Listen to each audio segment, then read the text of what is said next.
Hello everyone. आज के इस वीडियो लेक्चर में हम डिस्कस करेंगे electronic spectra of poly atomic molecule. ये भी मोलिकुलर स्पेक्ट्रोस्कोपी का एक टॉपिक है। तो बेसिकली हमको इसके अंदर पॉली एटॉमिक जो मॉलिक्यूल होते हैं उनके अंदर किस तरह के इलेक्ट्रॉनिक ट्रांजिशन देखने को मिलते हैं उसको स्टडी करना होता है। क्योंकि इलेक्ट्रॉनिक ट्रांजिशन के ही कारण क्या मिलता है, हमको स्पेक्ट्रा मिलता है जिसे हम क्या कहते हैं, इलेक्ट्रॉनिक स्पेक्ट्रा कहते हैं। ठीक है, और ये हम बेसिकली पढ़ेंगे पॉली एटॉमिक मॉलिक्यूल के लिए। The common type of transition involved in electronic spectroscopy is a qualitative description of transitions between molecular on energy levels and molecular energy levels of the type sigma pi and n। तो ये जो हमको transitions होते हैं ये किसके बीच में देखने को मिलते हैं, मोलिकुलर ऑर्बिटल एनर्जी। ठीक है, तो जो इनके एनर्जी लेवल्स होते हैं जैसे सिग्मा पाई और एन, और इनके ही क्या होते हैं, बॉन्डिंग और एंटी बॉन्डिंग भी होते हैं। तो यहाँ पे सिग्मा स्टार और पाई स्टार और इनके बीच में हमको क्या देखने को मिलते हैं, इलेक्ट्रॉनिक ट्रांजिशन देखने को मिलते हैं। ठीक है, जो बॉन्डिंग से एंटी बॉन्डिंग हो सकता है और नॉन बॉन्डिंग से एंटी बॉन्डिंग हो सकते हैं, जो कि हम आगे अच्छे से डिस्कस करने वाले हैं। The electronic spectra of poly atomic molecule show greater degree of complexity. तो इसके अंदर जो हमको जो इलेक्ट्रॉनिक स्पेक्ट्रा देखने को मिलता है या फिर जो ट्रांजिशन देखने को मिलेंगे, इनके अंदर क्या होती है, कॉम्प्लेक्सिटी होती है। अब इससे रिलेटेड कुछ और पॉइंट डिस्कस करते हैं। तो vibrational structure and rotational fine structure of electronic spectra can only B observe in the gaseous state of small molecule. ठीक है, तो जो गैसियस स्टेट होती है स्मॉल मॉलिक्यूल की, उसके अंदर ही हम जो है vibrational structure and rotational fine structure से रिलेटेड जो हमारे पास में इलेक्ट्रॉन स्पेक्ट्रा है उसको ऑब्जर्व कर सकते हैं। The electronic spectra of molecule in solution appears as large unresolved band rather than sharp peak. ठीक है, तो उनका जो हमारे पास में किस तरह से बैंड मिलेंगे, तो लार्ज और अनरिजॉल्व्ड बैंड मिलेंगे, ना कि शार्प पीक्स मिलेगी। Organic compound having multiple bonds and conjugate system give electronic spectra of polyatomic molecule. तो ऑर्गेनिक कंपाउंड जो है होते हैं या फिर मल्टीपल बॉन्ड वाले कंपाउंड है, कंजुगेट सिस्टम्स हैं, वो क्या देते हैं, पॉलीएटॉमिक मॉलिक्यूल का जो है इलेक्ट्रॉनिक स्पेक्ट्रा देते हैं। ठीक है, तो ये पॉलीएटॉमिक मॉलिक्यूल के क्या होते हैं, एग्जाम्पल होते हैं। तो यहाँ पे हमारे पास में क्या होते हैं, मॉलिक्यूल के अंदर कंटेन करते हैं वन और मोर। ठीक है, ए मॉलिक्यूल कंटेन वन और more of the three type of molecular orbital. तो हमने अभी डिस्कस कर लिया इसको कि मोलिकुलर मॉलिक्यूल के पास कौन कौन से मोलिकुलर ऑर्बिटल होते हैं। बॉन्डिंग मोलिकुलर ऑर्बिटल होता है, दूसरा नॉन बॉन्डिंग मोलिकुलर ऑर्बिटल होता है, और तीसरा होता है एंटी बॉन्डिंग मोलिकुलर ऑर्बिटल।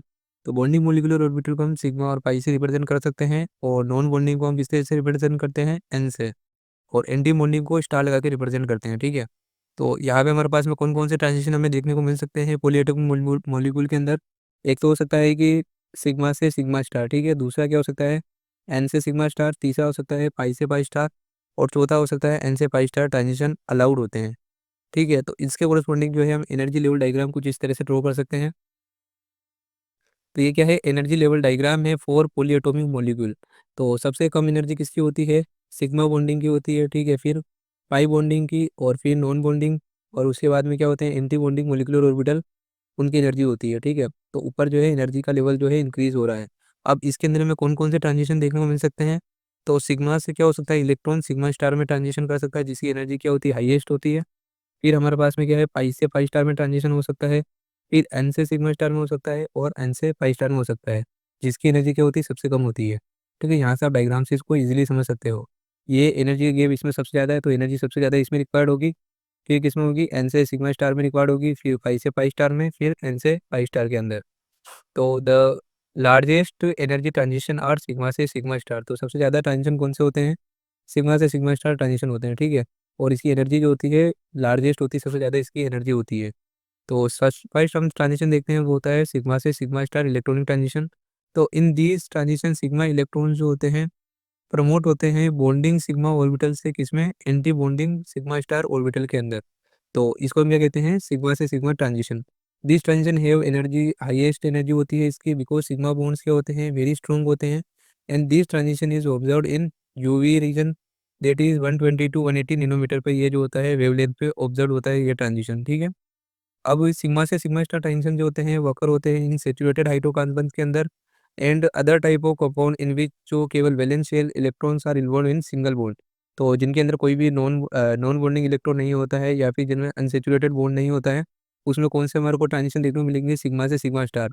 वैसे जिसमें सारे ही सिंगल बॉन्ड होंगे, लाइक मेथेन जो है उसमें क्या है, CH4 के अंदर सारे सिग्मा बॉन्ड है, एथेन के अंदर भी सारे सिग्मा बॉन्ड है, और कोई भी नॉन बॉन्डिंग इलेक्ट्रॉन नहीं है। तो उसमें हमको जो है सिग्मा से सिग्मा स्टार ट्रांजिशन देखने को मिलता है। सेकंड ट्रांजिशन होता है हमारे पास में सिग्मा एन से सिग्मा स्टार। तो इन दिस ट्रांजिशन क्या होता है, नॉन बॉन्डिंग इलेक्ट्रॉन्स जो होते हैं प्रमोट हो जाते हैं फ्रॉम एन से, जो नॉन बॉन्डिंग मोलिकुलर ऑर्बिटल है उसे कहाँ जाएंगे, sigma anti bonding molecular orbital के अंदर चले जाते हैं। तो इसकी जो एनर्जी रिक्वायरमेंट होगी वो एज कम्पेयर टू सिग्मा से सिग्मा स्टार कम होगी।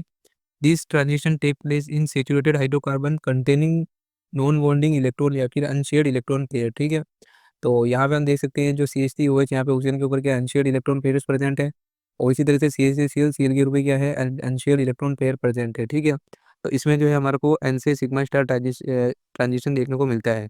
उसके बाद में जो ट्रांजिशन हमको देखने को मिलता है वो मिलता है पाई से पाई स्टार। तो पाई से पाई स्टार ट्रांजिशन जो होता है, इन दिस ट्रांजिशन क्या होगा, bonding electrons of pi orbital वो कहाँ पे चले जाएंगे, प्रमोट हो गए एंटी बॉन्डिंग ऑर्बिटल के अंदर चले जाएंगे जो कि क्या है पाई स्टार ऑर्बिटल है, ठीक है। तो ये जो होता है किसमें देखने को मिलेगा, जिसमें क्या होंगे अनसेचुरेटेड बॉन्ड्स होंगे, ठीक है। तो it requires small energy and this transition occurs at larger wavelength, ठीक है, लॉन्गर वेवलेंथ पे ये हमको देखने को मिलता है, ठीक है। तो क्योंकि अगर एनर्जी कम होगी तो वेवलेंथ क्या होगी, हाई होगी, क्योंकि जो एनर्जी होती है वो डायरेक्टली फ्रिक्वेंसी से रिलेटेड रहती है, प्रोपोर्शनल होती है, और फ्रिक्वेंसी जो होती है जो हमारा वेवलेंथ है उसके इन्वर्सली प्रोपोर्शनल होती है। तो जितनी हमारे पास में एनर्जी कम होगी वेवलेंथ उतनी ही ज़्यादा हो जाएगी। इसके एग्जाम्पल हमारे को देखने को मिलते हैं एल्कीन के अंदर, एल्काइन के अंदर साइनाइड्स और कार्बोनिल जो है उसके अंदर हमको पाई से पाई स्टार जो होता है ट्रांजिशन देखने को मिलता है। इसके बाद में हमारे पास में आता है सबसे कम एनर्जी वाला ट्रांजिशन जिसको हम कहते हैं एन से पाई स्टार ट्रांजिशन। तो इस ट्रांजिशन में क्या होता है कि जो नॉन बॉन्डिंग इलेक्ट्रॉन्स होते हैं वो प्रमोट हो जाते हैं किसके अंदर, anti bonding pi star orbital के अंदर। This transition require less amount of energy when compare to other transitions. तो this transition take place in unsaturated hydrocarbon containing hetero atom with unshared electron pair. तो इसके अंदर क्या होना चाहिए, double bond भी होना चाहिए, और क्या होना चाहिए, लोन पेयर के इलेक्ट्रॉन भी होने चाहिए। लाइक हम एग्जांपल की बात करें, कीटोन के अंदर क्या होता है, डबल बॉन्ड होता है, अनसेचुरेटेड बॉन्ड होता है, और उसी के साथ में ऑक्सीजन पे क्या होता है, अनशेयर्ड इलेक्ट्रॉन्स भी प्रेजेंट होते हैं। तो जो हमारे पास में से कौन सा ट्रांजिशन देखने को मिलेगा, एन से पाई स्टार ट्रांजिशन देखने को मिलता है। अब एनर्जी ऑर्डर की बात करें तो सबसे ज़्यादा एनर्जी हमने एनर्जी लेवल डायग्राम में देखा था, सबसे ज़्यादा एनर्जी जो होती है सिग्मा से सिग्मा स्टार की होती है, फिर होती है एन से सिग्मा स्टार की, फिर होती है पाई से पाई स्टार की, और फिर होती है एन से पाई स्टार ट्रांजिशन की, ठीक है। तो ये जो होते हैं पॉलीएटॉमिक मॉलिक्यूल के अंदर इलेक्ट्रॉनिक ट्रांजिशन हमको देखने को मिलते हैं, और यही जो है इलेक्ट्रॉनिक स्पेक्ट्रा बनाते हैं किसका, पॉलीएटॉमिक मॉलिक्यूल का। आई होप कि आपको वीडियो हेल्पफुल लगा होगा, तो वीडियो को लाइक करें और हमारे चैनल को सब्सक्राइब करें। Thanks for